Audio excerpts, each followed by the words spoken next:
आपका दोस्त लेस कुमार आज फिर एक नए वीडियो के साथ आप लोगों के बीच उपस्थित हुआ हूँ।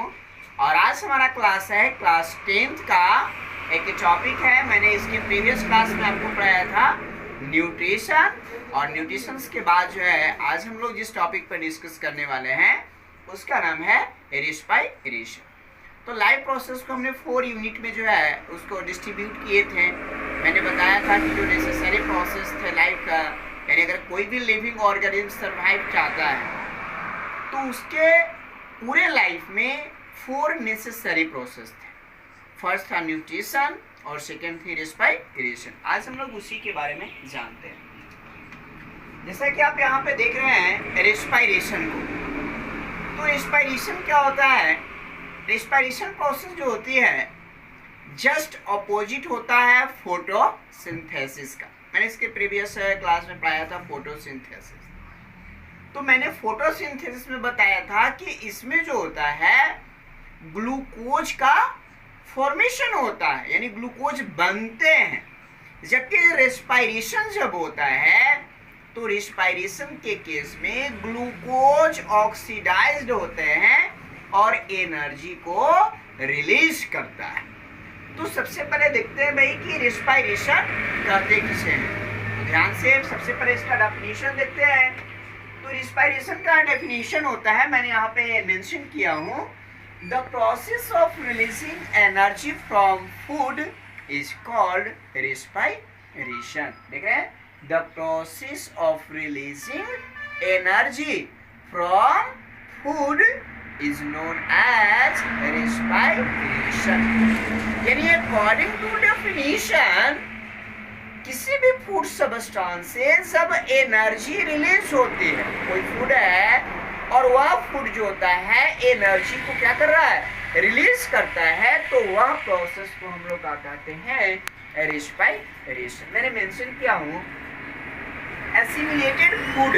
मैंने बताया था कि जो कुछ भी हम खाते हैं तो उसके अंदर न्यूट्रिएंट्स जो होते हैं, चाहे वो कार्बोहाइड्रेट हो, विटामिन्स हो, प्रोटीन्स हो, जो भी हो, सब एनर्जी देते हैं। तो वो ये भी ब्लड के साथ मिक्स होकर सेल्स के माइटोकॉन्ड्रिया या अदर जो है साइटोप्लाज्म में पहुंच जाता है, एसिमिलेट हो जाते हैं फूड। तो वही फूड का हम लोग यूज करते हैं किस फॉर्म में, फ्यूल, ईंधन के रूप में करते हैं। क्या भाई? तो कहता है कि get energy from various life process. बहुत सारे लाइफ प्रोसेस को सुचारू रूप से चलाने के लिए जो होते हैं हम लोग फ्यूल के फॉर्म में एसिमिलेटेड फूड का यूज करते हैं। अब हमने बताया कि रेस्पिरेशन में एनर्जी रिलीज होता है। होता कैसे है? तो आप जो है बिल्कुल सिंपल वे में यहाँ पे समझ सकते हैं कि जो फूड था, फूड में भाई कौन, ग्लूकोज, क्योंकि मैंने बताया कि जस्ट अपोजिट होता है किसका, फोटोसिंथेसिस का। अब ये फूड जो होता है, अगर आप हीट और एनर्जी रिलीज होता है तो उसको हम लोग किस फॉर्म में यूज कर रहे हैं, मैंने बताया फ्यूल। और किसी भी फ्यूल को बर्निंग होने के लिए, उसको जलने के लिए हमें आवश्यकता क्या होता है, ऑक्सीजन।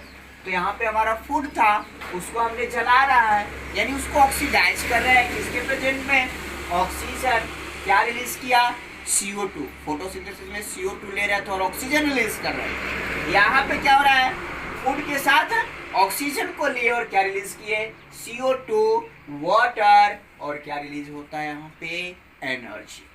अगर हम यहाँ पे बात कर ले कि जिस फूड का हम लोग यूज करते हैं एनर्जी के फॉर्म में, वो कौन होता है, ग्लूकोज। ध्यान से समझिए। अब यही ग्लूकोज जो होता है ऑक्सीजन गैस, जब हम रेस्पिरेशन कर रहे होते हैं तो ये ऑक्सीजन फूड पर ऑक्सीडाइज करता है, फूड को ऑक्सीडाइज करेगा। अब भाई ये जो फूड को ऑक्सीडाइज करता है तो यहाँ पे देख रहे हैं ना, CO2, H2O और एनर्जी। कितना एनर्जी? तो अगर ग्लूकोज का 1 मोलेक्यूल्स हो, ग्लूकोज के कितने मोलेक्यूल्स, 1 मोलेक्यूल्स होते हैं, तो यहाँ पे एनर्जी जो होता है 38 to 40 ATP एनर्जी के फॉर्म को रिलीज करता है। ATP क्या है, मैं आपको अभी केवल फुल फॉर्म बता रहा हूँ, फिर मैं अगले क्लास में आपको डिटेल से पढ़ाऊंगा। ATP का मतलब होता है एडिनोसिन, यानी यहाँ पे देखिएगा एडिनोसिन ट्राइफॉस्फेट, एडिनोसिन ट्राइफॉस्फेट। अब देखिए, कॉमन वे में हम लोग समझते हैं रिस्पायरेशन का मतलब कि एयर को इनहेल्स कर लिए और फिर उसको एक्सहेल, यानी एयर को जब बॉडी के अंदर लेते हैं और फिर उसको रिलीज करते हैं तो वो रिस्पायरेशन नहीं, वो रिस्पायरेशन नहीं होता। एक्चुअली उस प्रोसेस को हम लोग क्या बोलते हैं, ब्रीदिंग। अगर हम एयर को नोजल कैविटी से ले रहे हैं लंग्स में और रिलीज कर रहे हैं तो वह प्रोसेस का कहलाएगी ब्रीदिंग। रिस्पायरेशन क्या होता है, एनर्जी की रिलीजिंग प्रोसेस को बोलते हैं। तो दोनों में जो है, बिहार बोर्ड या आपका कोई भी बोर्ड हो, तो 10th क्लास में क्वेश्चन पूछा हुआ है, right the difference between breathing and respiration. तो मैं यहाँ पे आपको जो है मेंशन कर दिया हूँ, आप देख सकते हैं। ब्रीदिंग में क्या करते हैं, मैंने यहाँ पे मेंशन किया हूँ, it is simply exchange of gases.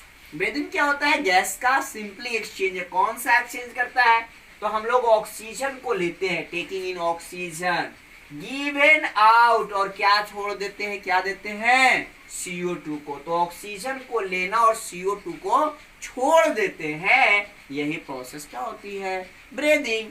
Second की बात कर ले तो it is a physical process, या किसी बॉडी के अंदर होता है और बॉडी के अंदर प्रोसेस हो रहा है तो वो क्या होता है, फिजिकल। फिजिकल शरीर, तो ये किस प्रकार का होता है भाई, फिजिकल प्रोसेस होते हैं।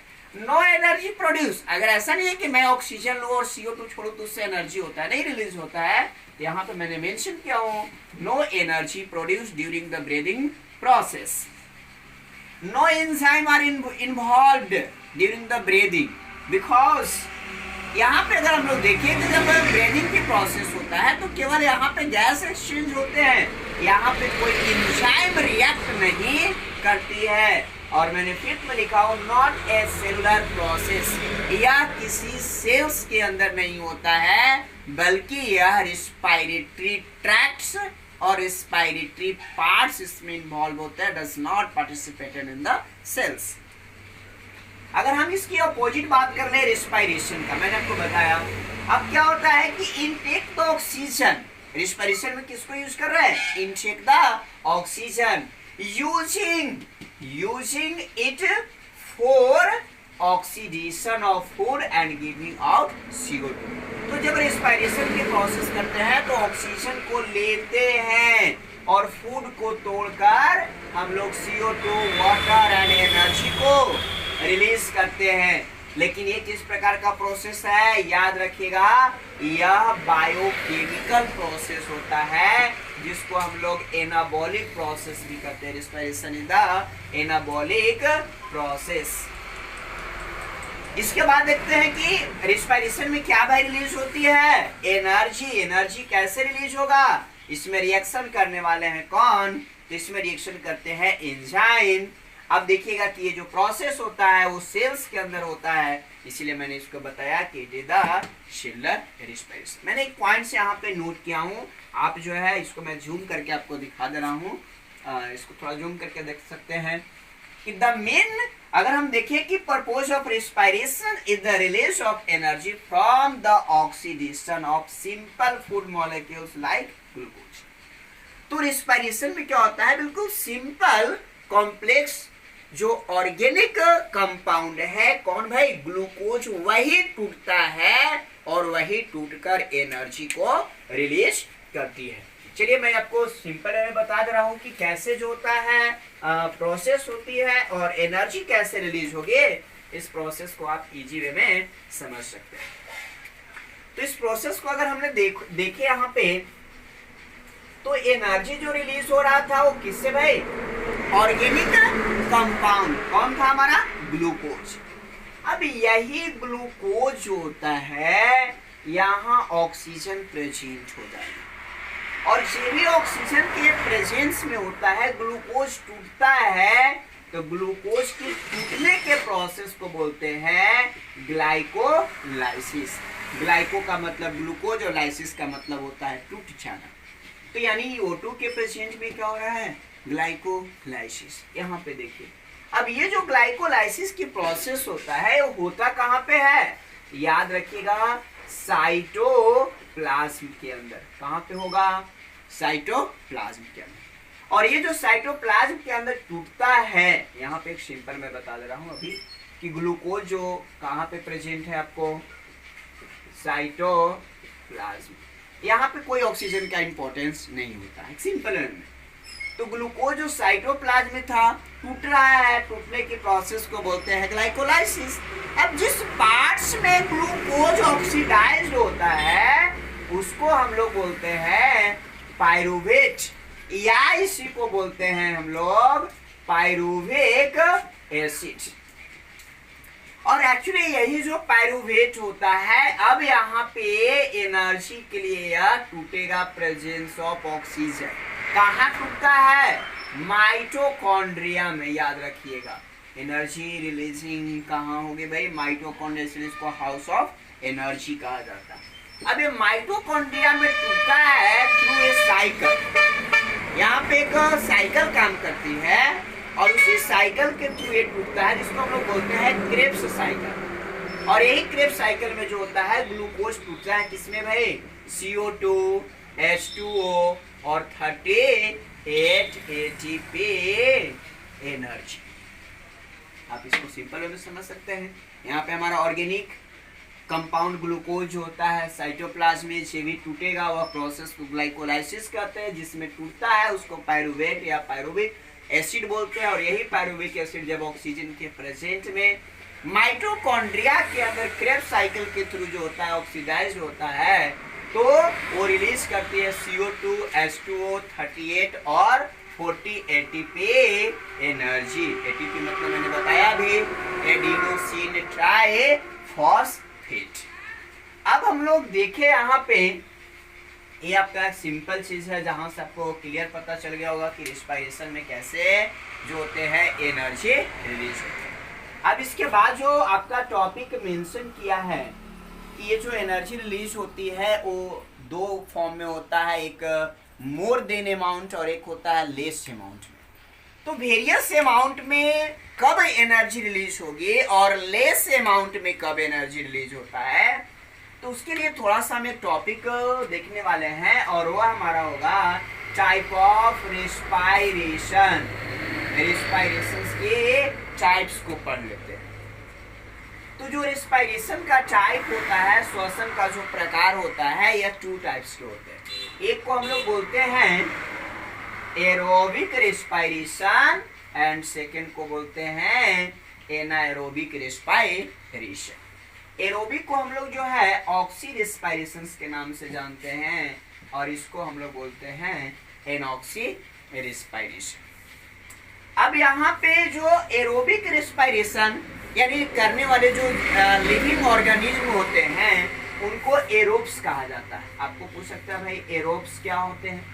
तो एरोब्स जो होता है ये जो होती है इंडिकेट करता है किसको? लिविंग ऑर्गेनिज्म को, लिविंग ऑर्गेनिज्म।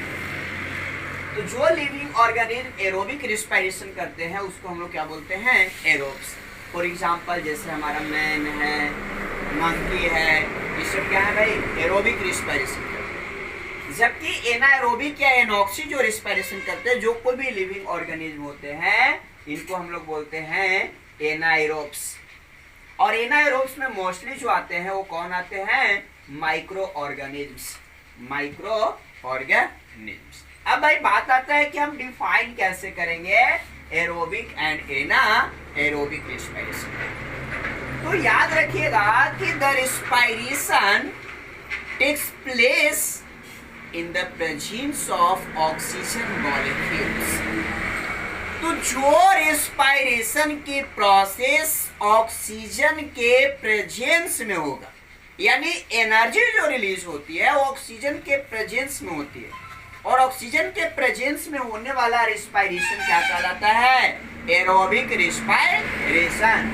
और जबकि अब्सेंस ऑफ ऑक्सीजन, ऑक्सीजन के अब्सेंस में अगर रेस्पिरेशन होता है तो वह रेस्पिरेशन को बोलते हैं हम लोग एनाएरोबिक रेस्पिरेशन, या उसको बोलते हैं हम लोग एनॉक्सी रेस्पिरेशन। अब दोनों के बारे में हम लोग अगले वीडियो में डिटेल से पढ़ाएंगे। आज के लिए बस इतना ही, और किसी तरह का प्रॉब्लम हो तो आप हमें कमेंट्स बॉक्स में लिखें। Okay bye.